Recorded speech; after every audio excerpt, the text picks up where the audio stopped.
Shiraba mayam, hauzik ai phayeng yaure mayam. Ado aina lejariba mafamse mayam yengbiyu. Ado yamnasu phajaramgadaba male aduga nature gi oiba yam phajaba nusiba haidi uche kumba na khongba nusiba makhol chu mayam tai mayam.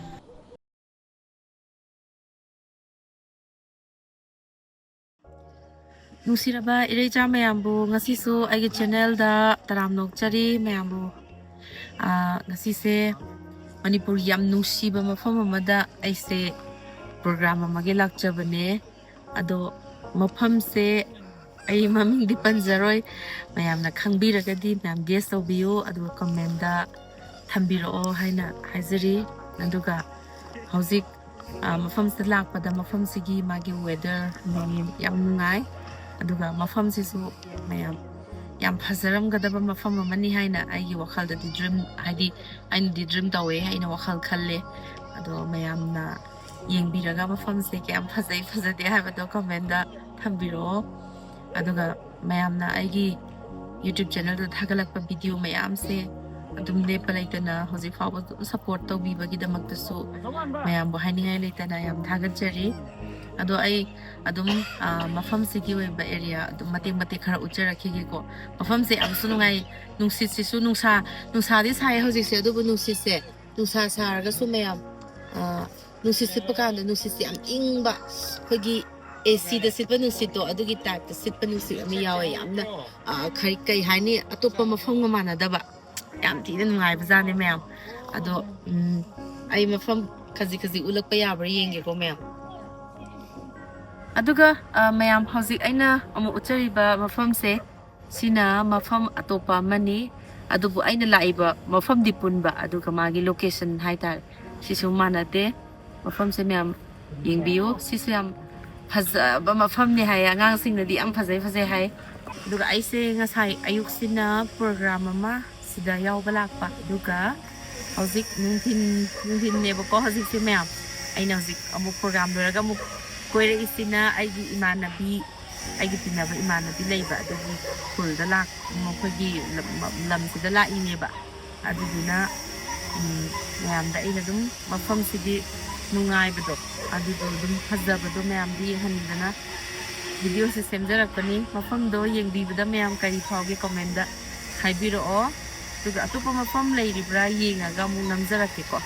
mayam hoji aina hoji mu leiri mafam sina mayam da dum ubire ko lei manakta naina lepchari se ado mayam phajabra yengbiyo punsi sidi haibwane aigi hingiba punsi aigi lifestyle duda penthoga hingo haibane taibak se mama puna haibi base aduna aigi oiba punsi sida yamna penthoga hingnaba adum honajai adune aina se mafam sida koiba laise aina leigi machu adagi mafam sigi phajaba khangdrasu uzadrasu udaba taragasu aigi thamoidadi feel amadi tawidana ko mayam haibati phajaramgani adagi video se yam phajaramgani haibi aina expect yam adi yam chauna asa tawbado maruina aigi channel gi viewers sing aduga subscribers sing na aigi video khawrang ngai bi badugi yengaga dum yam chamna dum namakpanida yamna namninguba gi thoina hena namninguba gi sunate adugo mafam sidi yam phajaramgani haina aigi thamoidadi feel tawe mayam yengbiyo aduga sida lei mana apa lei mana zo haure ado khoidi minna uba natabanina khud ki sense sida adum phajadaba se khud ki sense na lepe hai tare ni thank you mayam video yengbiba khudima viewer aigi nusiba friend puna makpo yam thagat jari. Hello everyone, nusirwere ja mayambu ngasi som kataram nokjari hauzik mayamne yengbikiba video dugi makha continue tawjarakpane ado hauzik se ai amuk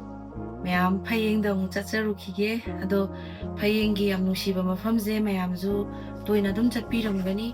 ado aina chatpagi mahau sisu adum mayam yengminasi mind je kitang refresh tawbo ina adum chathokhe na tawjabane ado ngasai hojing haki mamangda mayamna yengbikiba aina utjakhiba mafam singdasu mayam adum nungairamgani fajaramgani haina khalle ado hojik fayengda chatpasi su mayam yengminasi video se adum aina chapa mafam singdo adum continue tawjarapane mayam yengminarase ko mayam ai chatlage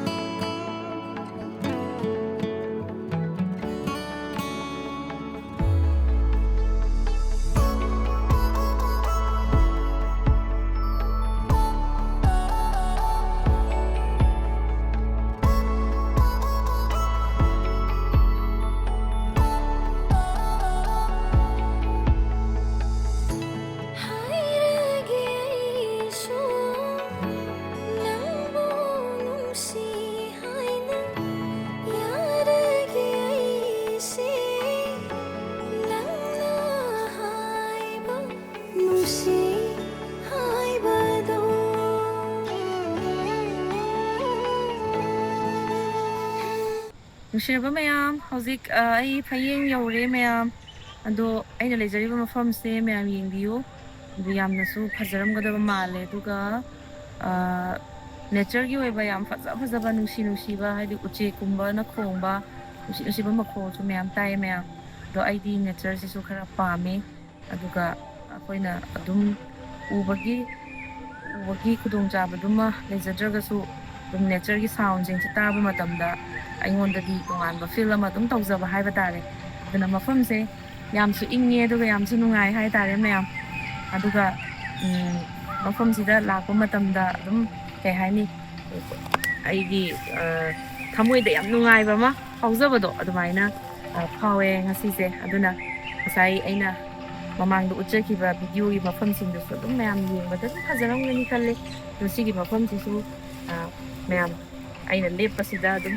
mayam kari phauge hai do mayam dum comment da dum haibiro aduga aina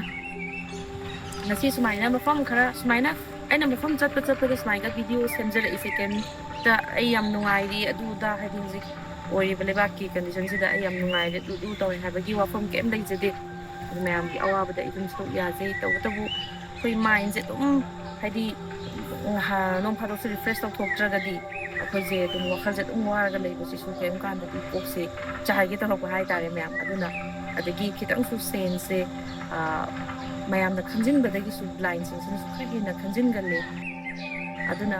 mind je refresh taw na bai phom se su ai lakchari ni phom se gi phajaba ina ujade adu da su phom se phajangani haibadi ai wakhalda phawe aduga ungsiba amasu phawe mayam haidi mafam sida khongiba ungsiba uche goyagi makhol ko so sisu aingonda feel tawe aduga aina maroina aina haizening da se akoi punchi se kitang hanagi punchi da dum lesson manata ko upgrade kitang tawkhatpa sum mathau tai aduna I mayam da nungai ba keno matanga tamjaramge aije hojik music instrument haidi music instrument anauba amasu ai hojik tamba haujagena thorang tawje mayam da sisu dum aigi adum haidi upgrade to khalakpagi keno mani ko opportunity mani se joi tamjagena mayam dum haijara ine aibu nusibi bai fans inda ado tamdui sa nate kogi ipad ta toraga geo set hapaga magi instrument je tamdui ne ado aigi ipad amasu lejarure ai mayam ujarake mayam aigi anauba instrument ama tamnanaba lejaba ipad tu ne do ai ipad se leiba chatpagi blog keno video du di semja hodre sengar di phone adi sigi ipad se karam bana phadino khanbagi toina da video number se ka hore ado agi ipad se lauzure mayam si the instrument makon adi violin se hapaga khom doine mayam ko my sound je kitang ta hanjarake ko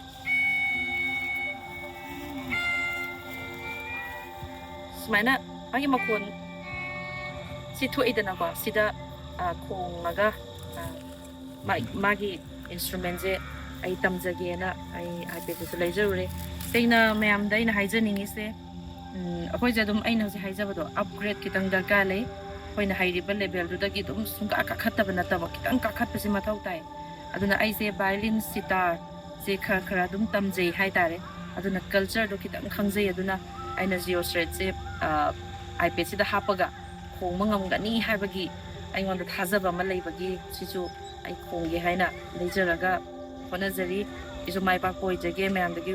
mangol nizari hayeng haiba lamdam aina si lakjariba mafam se manipuri puwari da manipuri history da